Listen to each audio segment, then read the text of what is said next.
persuade and speech is a dangerous substance. Now, to evaluate his speech this evening, we have Ken.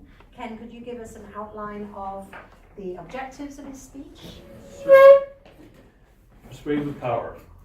Persuade listeners to adopt your viewpoint or ideas, to take some action, appeal to the audience's interest, use logic, emotion to support your position, avoid using notes. And it's a 5 to 7 minute speech.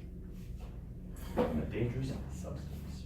Thank you, Ken. So, Corey has been a member for a couple of years. He cooks a mean steak. Not that I've ever tasted one, but he says he's pretty good with the barbecue. He loves traveling. He's just recently been to Mexico. Look at the tan. He's glowing. He's full of vitamin D. He has had a good dose of sunshine there, I'm sure. He knows how to landscape. He knows how to hardscape. And this evening, he's going to share his thoughts on a dangerous substance. Let us welcome Corey.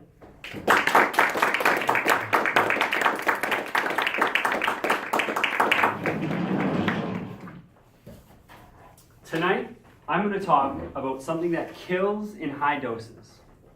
This is a substance that many of us know is bad for us, yet we still regularly ingest it. And in my speech tonight, I'm hoping to give you a healthy dose of information about why this substance is bad, and hopefully to persuade you in the future to cut this substance out of your life. Good evening, fellow Toastmasters. Most welcome guests. Does anybody know the substance I'm talking about? So a certain white substance. Yeah. Sugar. No, I'm talking about cocaine. You know the fun party drug we do on Sunday night family dinners with grandma? No, I'm just kidding. Of course, I'm talking about sugar. Not very healthy for you. In my speech tonight, I'm going to break it up into 3 main sections. The first, I'm going to talk a little bit about what sugar is. Second, I'm going to talk about why it's bad for us. And then thirdly, I'm going to get into the alternatives. What else can we substitute sugar for? Because sugar is not healthy for you, and we all need to lower our consumption to live a healthy life. Now to start, what is sugar? Now that's very simple, because sugar is a very simple carbohydrate. That means when you ingest it, it goes directly into your bloodstream very quickly. So it's just empty calories going into your body that isn't giving you any nutritional value.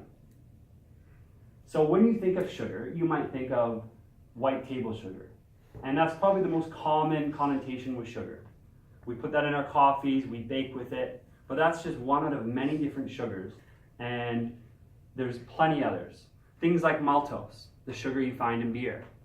Lactose, the sugar in dairy, which if you're allergic to dairy, you're actually allergic to the sugar in the dairy, not the actual dairy.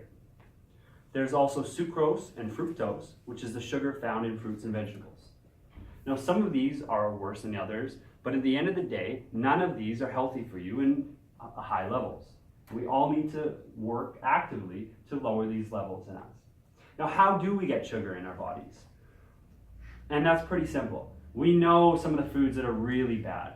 Cookies, chips, pop, candy, muffins, things like that are some of our favorite foods, but also the worst for us.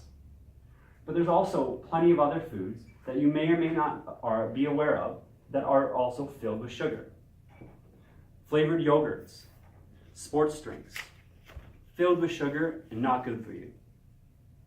When I was researching this project, I learned that there was plenty of other foods that most of us probably aren't aware of that are filled with sugar. Things like soup, white bread, white rice, and even condiments like ketchup.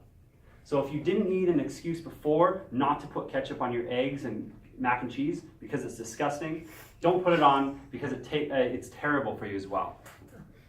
That leads me to my second part of my speech. Why is sugar so bad for you? I talked a little bit about why it's bad for you because it has zero nutritional value. It causes your insulin to spike, and it has lots of calories, but zero nutritional value. When you ingest sugar, it also releases dopamine in your brain. And The reason that's bad is because your body can become addicted to sugar. It's no different than any other drug. Sugar is also linked to many terrible, terrible health hazards.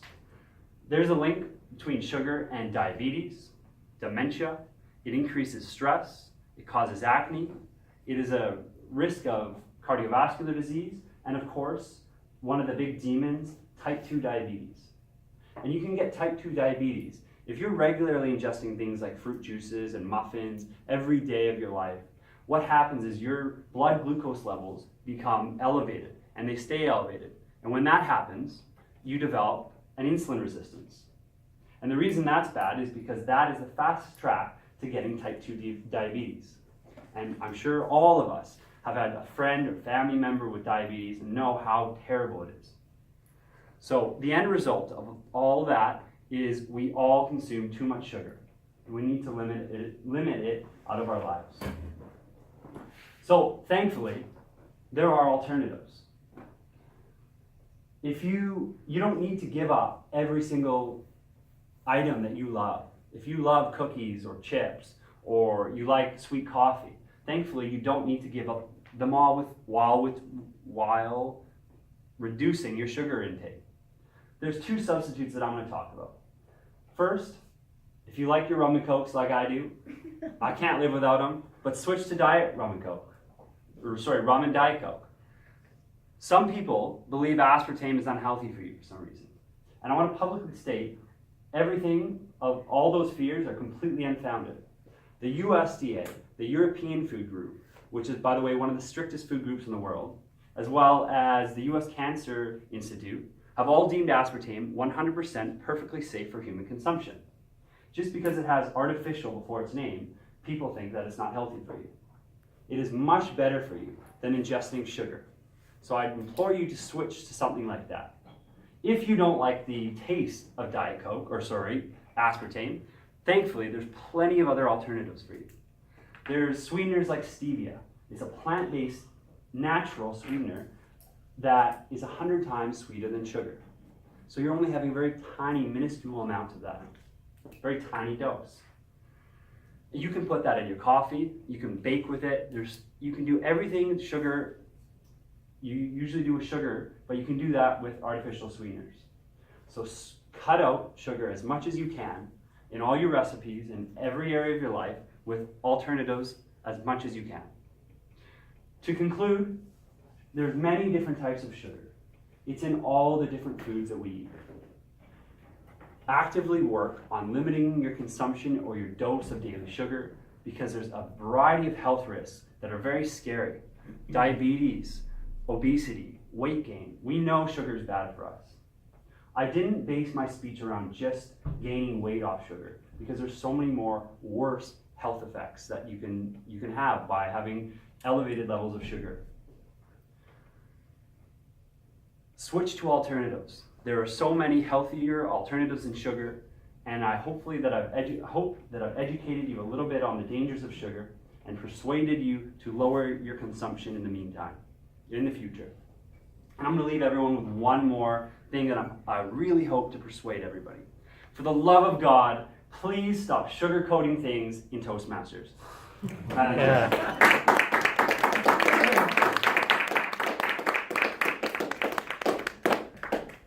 Wow, thank you. That was very powerful, wonderful. So 1 minute to put down.